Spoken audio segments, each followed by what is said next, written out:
Welcome to the Nerd Party. Let the filibustering begin. Welcome to Nerd Pod.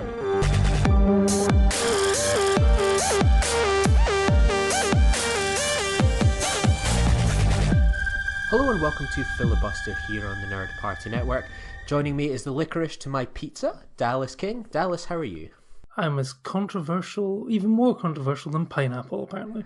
Oh, very true. Yeah. I think we'll certainly be diving into that. So, in today's sort of double bill review, we're going to be talking about the new film from Paul Thomas Anderson, Licorice Pizza. But first up, it's the movie that people were wanting or not wanting, Matrix 4 Resurrections. So, we are going back to the Matrix after all this time. So, Dallas, this one is only just sort of coming out on the 22nd, but when we went to see it yesterday, there was a lot of murmurs and leaks about potential lockdowns coming along and, potentially cinemas closing again. So we were wondering, will Matrix be similar to Wonder Woman 1984 a year ago, actually? We were all kind of thinking it's only going to get a couple of days in cinemas, then it vanished, and you were one of the lucky few, or perhaps unlucky, depending on your view of the film, to get the chance to see Wonder Woman 1984. But do you think that's going to be a same fate that's going to come to this same Warner Brothers film? It's a difficult one. Yeah, I think there's too many wheels in motion for them to pull it completely. So if rumors are true, and we do get a near enough full lockdown on the 28th of December, it means maybe 5-6 days at the box office. I mean, Spider-Man No Way Home certainly proved that people are willing to go back to the cinema despite Omicron. So, it might be able to make a fair chunk of money in those 6 days, but it's a tough one. I mean, it's not ideal for any sort of distributor or exhibitor at the moment. So I guess we'll have to see. Obviously, in America, it's a different situation because it's been released simultaneously on HBO Max as well. But it could lead to a huge sort of piracy movement as well for people wanting to see it and being unable to in the UK. But is it worth going to see on the big screen? Let's find out. Yeah, so before we come to sort of 2021, I want to go all the way back to 1999 and the early 2000s and to get an impression of what kind of Matrix fan you are, because I look back on it as Matrix fever in a way that, for me personally, I missed the chance to see it in the cinema because I was too young at the time. I think I maybe just turned 12 when it came out, but for like many people my age, we got the chance to watch it because our dads likely had the video, the classic cardboard box edition, and it was one of those films. I think we watched it in sort of like first year, sort of early second year, and it was one of those films with sort of the action, the philosophy that give you the chance to sort of be a bit of a show-off hipster film fan. So we were kind of heavily into it, and to kind of describe how excited I was for Matrix Reloaded, before the film had even come out, I had a huge poster on my teenage bedroom wall of the twins, the white vampires from the movie. I don't know why. And I remember watching the movie thinking, oh, I thought they were going to be in it more. And I just could not have been more excited for those sequels. And even though Reloaded left me a little bit kind of underwhelmed, I still went to see sort of the third one on opening night. And I just remembered watching that last scene thinking, please don't let this be the end, because this is so bad. This can't be the last moment. And it was. So I've not been too excited for Matrix Resurrections. The trailers have been kind of a bit fine, nothing spectacular. And, I think like most people, I've had the chance to rewatch the movies ahead of the new film. And there seems to be a lot of kind of revisions going on of people now loving the sequels, or, maybe some people actually going, yeah, I'm not being fooled. They aren't great. What is your Matrix story?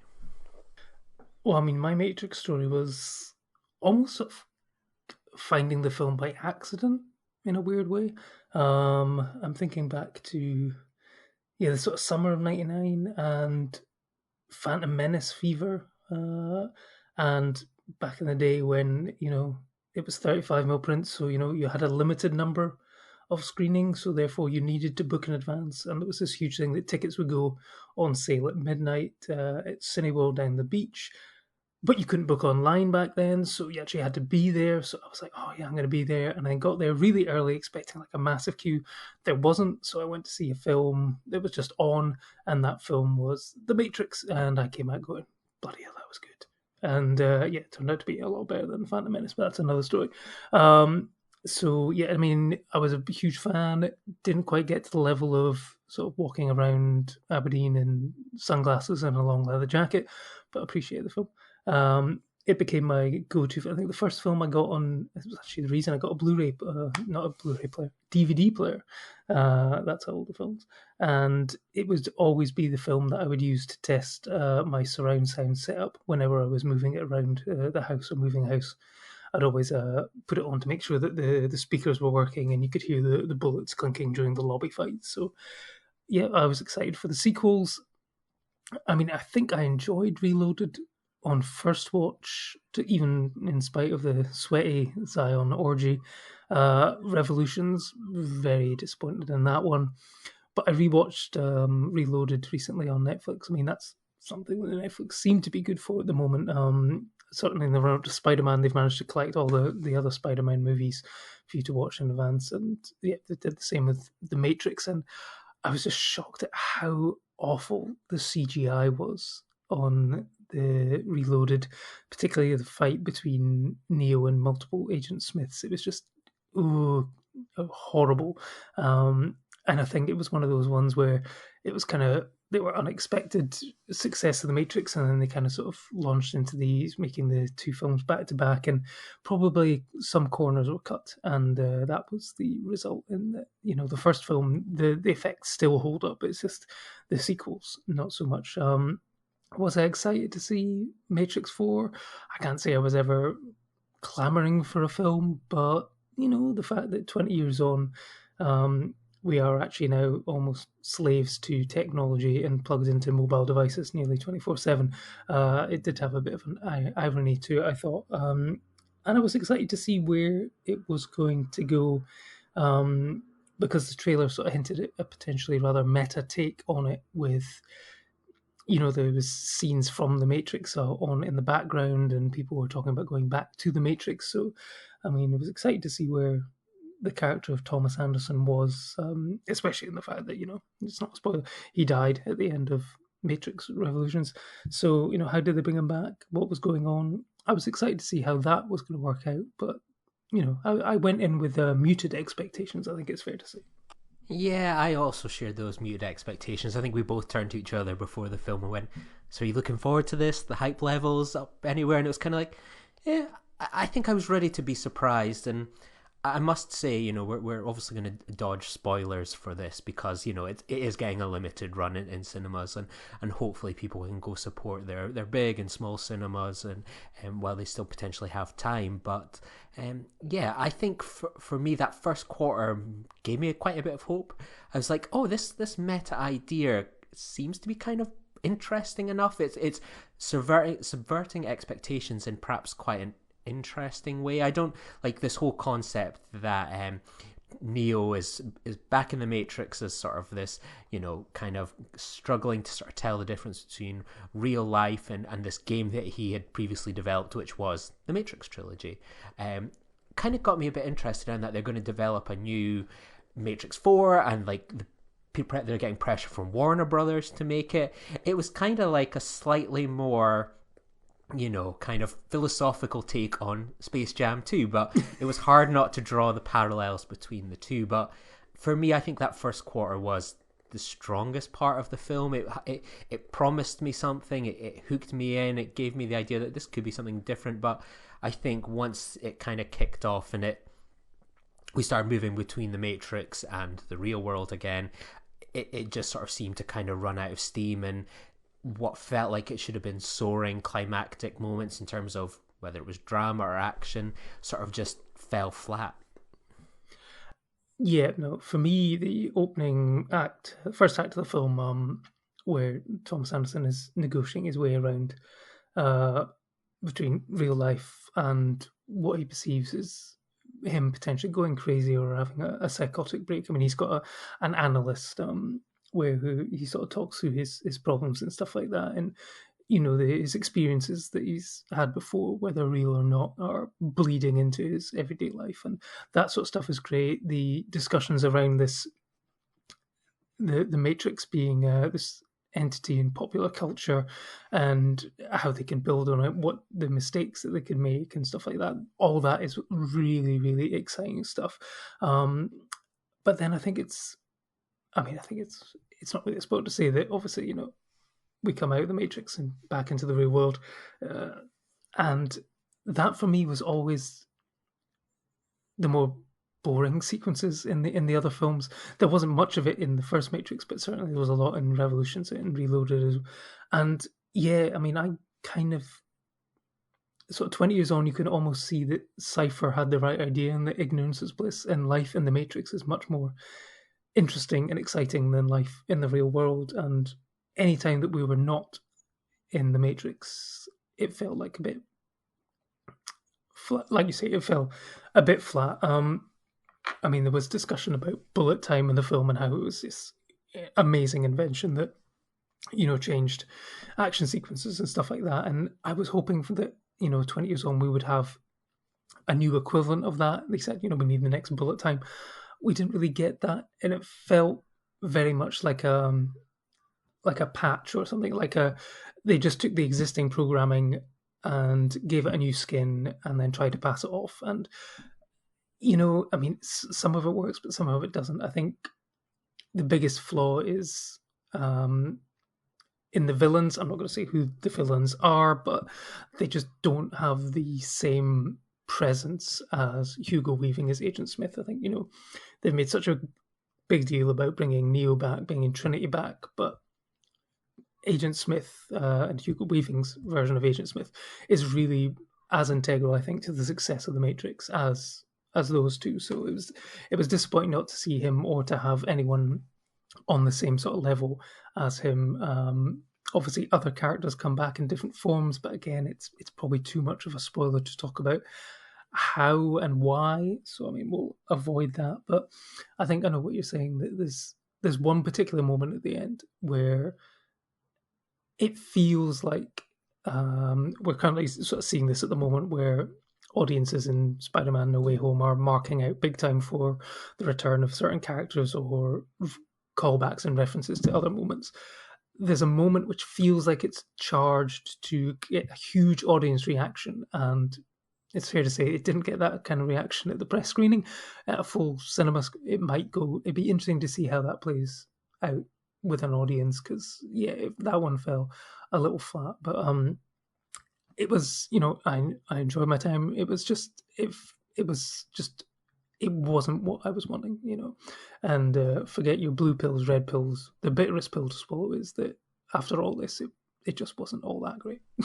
Yeah, I mentioned in that first quarter, it subverted the expectations, and that was like an interesting point. Even like, say, bullet time, for example, of we all go in there expecting what are they going to do next? What are they going to do that pushes, the visual language of cinema, for example? Because we have that high expectation that even the worst films sometimes can do that, and we saw that with the sequels at points. But with this, they got to a point where it's like, okay, you've subverted my expectations, but what you're delivering isn't very good, and you can sort of do it as a bit of a salesman trick of this isn't what you were expecting, was it? The trick's on you, and you've got something that perhaps you didn't realize you wanted. And I know people have alluded to, they've got this chance to make a Matrix movie, and actually they've made this big grand love story, and that is something that appeals a lot to me.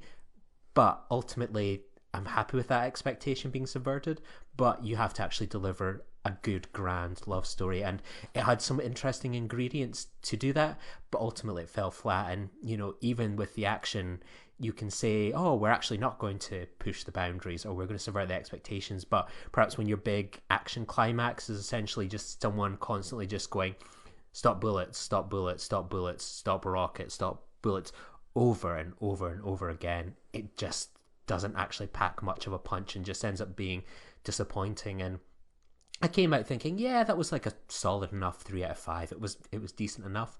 But kind of as the hours went on, I kind of came away thinking from the film was like, I don't think this is going to leave much of an impact on audiences. And just a few hours later, as I was getting on the bus to go back home, I kind of felt like, what happened in that film again? And apart from that first quarter, a lot of it just seemed to just vanish from my mind. And I think that was made up by having such a kind of pretty weak supporting cast, to be honest.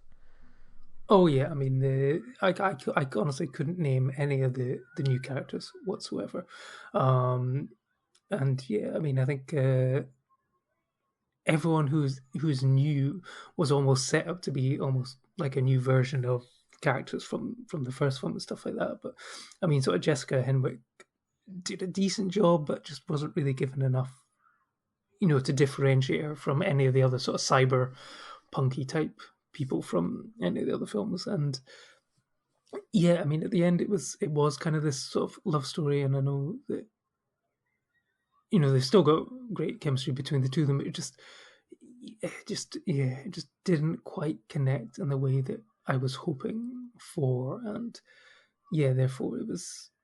I mean, I know. I think a lot of people have sort of compared it to other sort of sequels like The Last Jedi and randomly Halloween 2. I've never seen the Rob Zombie one, so I don't know how it compares.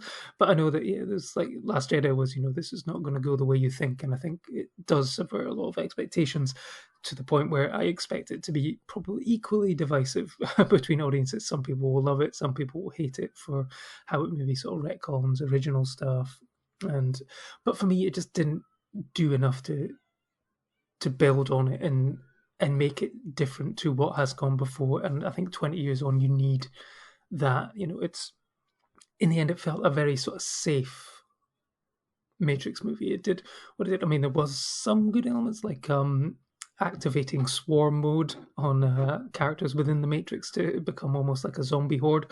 That was quite interesting.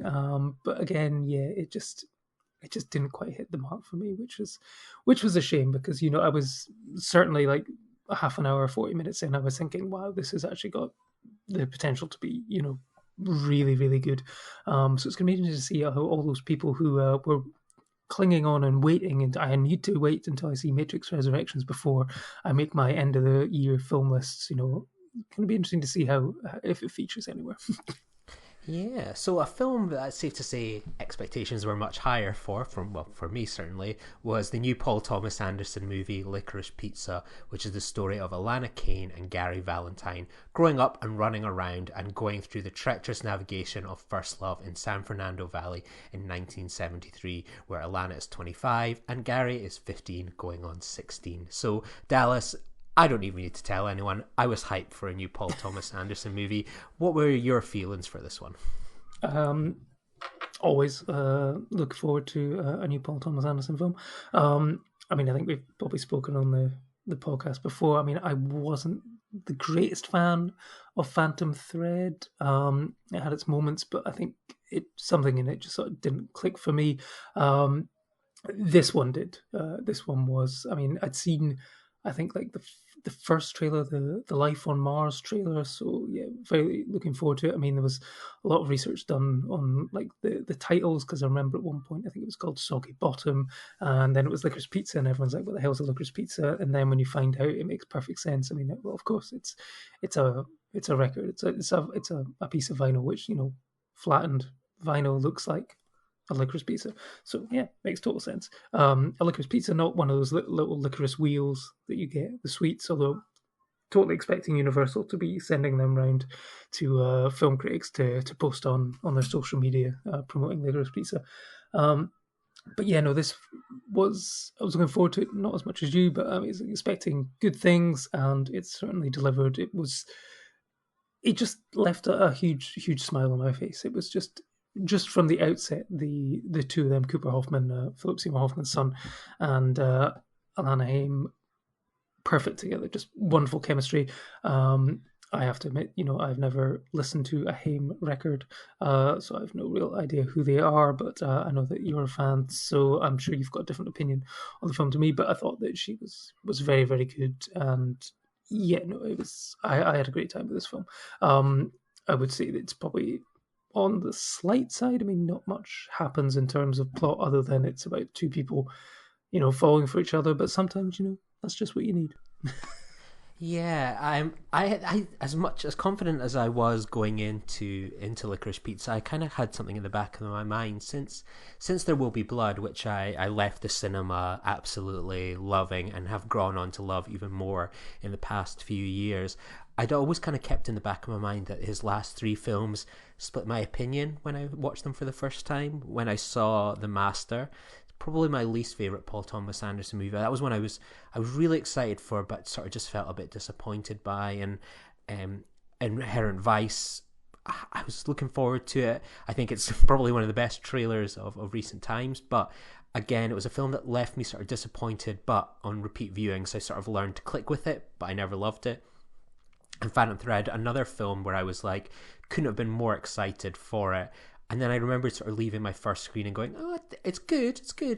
But then I went to rewatch it a couple of days later, and I really clicked with it, and it's another film I've gone on to love. So I was aware that Licorice Pizza might be something I need to see maybe a couple of times just to sort of get my impression, because we've discussed it before with, you know, whether it's a big blockbuster movie, there's sometimes you have so much expectations going in, you know so much about how it's made, and you're kind of watching how the film is all stitched together the first time as opposed to just letting it wash over you. But I think the fact that very little happens made it such an easy first time watch for me. And yeah, I am a big fan of the band Haim. I've actually got a ticket to go see them in a couple months time in Glasgow, touch wood. And yeah, I've had a crush on Alana Haim, who, well, she plays a 25-year-old in this film. She's a 30 plus woman in real life, so I am not stretching into that problematic thing that the film somewhat does. But yeah, I think she's fantastic. And you know, Paul Thomas Anderson clearly loves the band as well. You know, he's produced many of their sort of music videos. The fact that he casts all the members of the band and the parents are actually Mr. and Mrs. Haim too. Love it.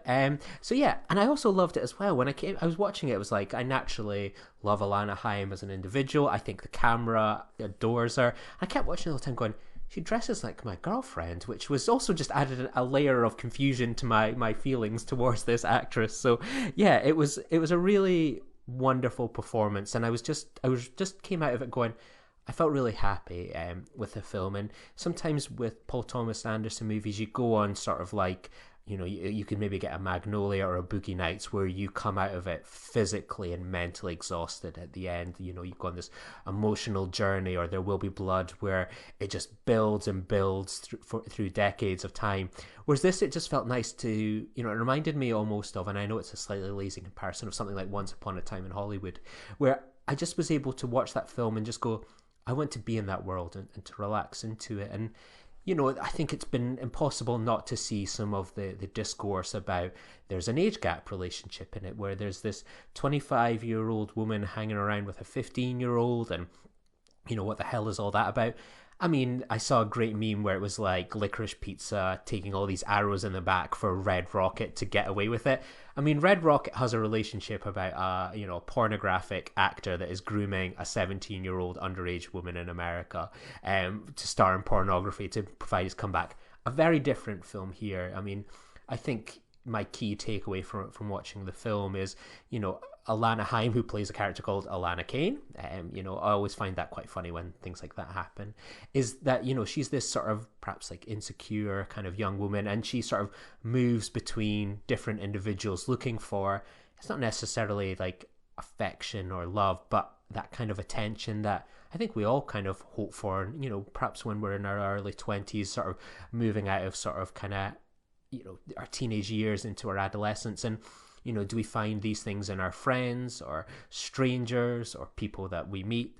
You know, it's all very, very interesting. And I think that film explores something that's so universal altogether. And yeah, you can look at that as a potentially slightly odd relationship, but you can view it perhaps as something where it's like, yeah, they've gone with that. They've doubled down on it. And it's not something that is meant to provoke or weird you out. It's very much sort of, it feels of its time of the 70s, but it feels true to what a lot of people probably go through on one level or another. But in just this case, it's a 25-year-old and 15-year-old, and, you know, they become business partners, they're best friends, they're a bit close, you know, the lines become a little bit fuzzy, but, you know, I loved watching sort of Alana go on that journey of what she's really kind of looking for in her life.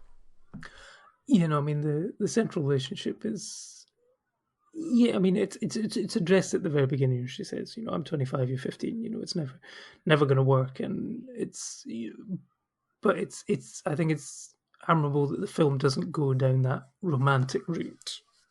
Well, certainly straight away, it's very much like they are sort of friends and stuff like that.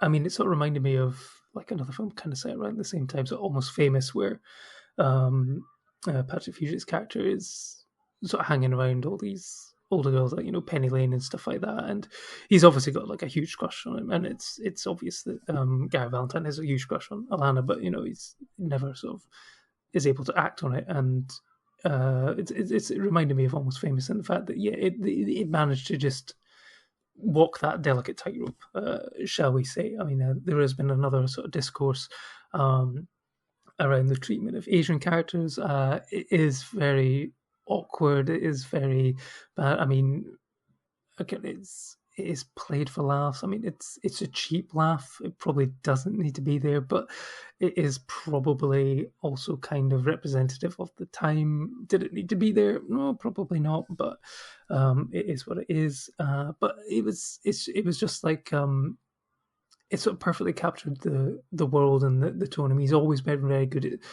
sort of like Boogie Nights perfectly recreate the 80s. He's a master of being able to capture sort of mood and tone and the time and place.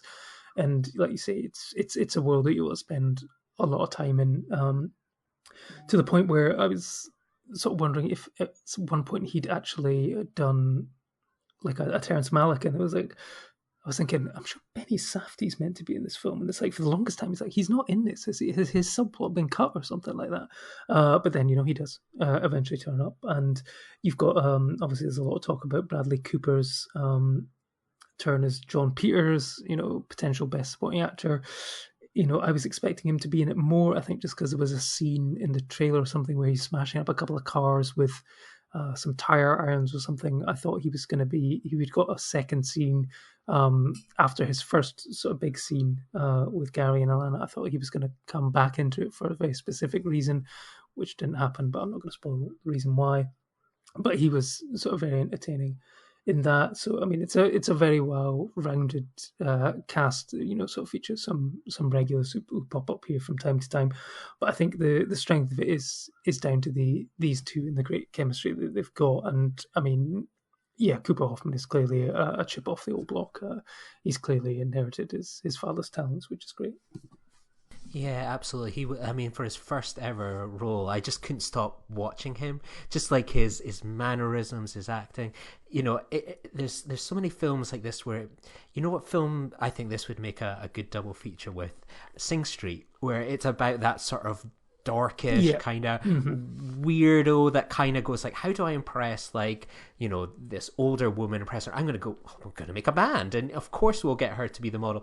It felt like it was in that sort of similar kind of vein and so on, or something like a TV show like a bit of a Freaks and Geeks and so on. But Cooper Hoffman was fantastic, and I mean I did, I shouldn't have had any doubts, but it was in the back of my head of like, obviously we know Paul Thomas Anderson and Philip Seymour Hoffman collaborated together on many a movie, and was this going to be something like that was just done for the sake of it? But it was brilliant casting, and I'm now keen, having seen the film, I want to be able to dive into some of the articles about the film and what went into the making of it, and how Cooper got picked, etc. I think we got such a lucky film. And in terms of the supporting cast, I kept forgetting so many of these actors were going to be in it, because there's almost these rolling sections of where Alana sort of, not couples up with someone, but kind of falls into the world of someone else that she may be looking for attention. I mean, Sean Penn is great, Tom Waits, Bradley Cooper. I was so excited to see him in this film because I loved his bits in the trailer, and I kept waiting, like you, for that scene with the two cars. But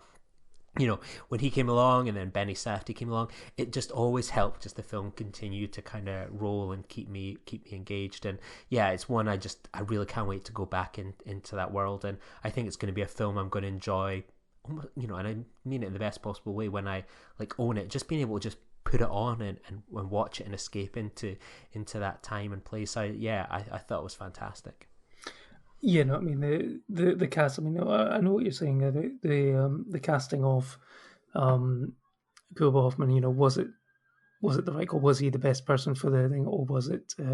I mean, I'm pretty sure there is probably accurate cries of nepotism for for this film. Obviously, you've got all the Hames in there. You've got Cooper Hoffman. He's cast his wife, Maya Rudolph, in there. But then it's like when you get names like George DiCaprio, Leo's dad, is in there in a role. Sasha Spielberg, daughter of Steven. It's like, okay. But then, I mean, that was, the same things were thrown at Tarantino when he had, like, Maya Hawke pop up in a small role in Once Upon a Time in Hollywood, because, she's the daughter of Uma Thurman and stuff like that. But, if they're the right person for the role, and, they were very, very small roles, to be fair. But I think this is definitely a calling out, and I think Cooper Hoffman, I don't think this will be a one-shot. I think hopefully we'll get to see him on the big screen again. And I think, Alana Haim might have to also now start balancing tours with the occasional acting gig as well, because I think she's definitely going to be in demand after this as well. Absolutely. So this is I hope a circuit break doesn't affect its release in the UK. I mean, New Year's it's very Day possible.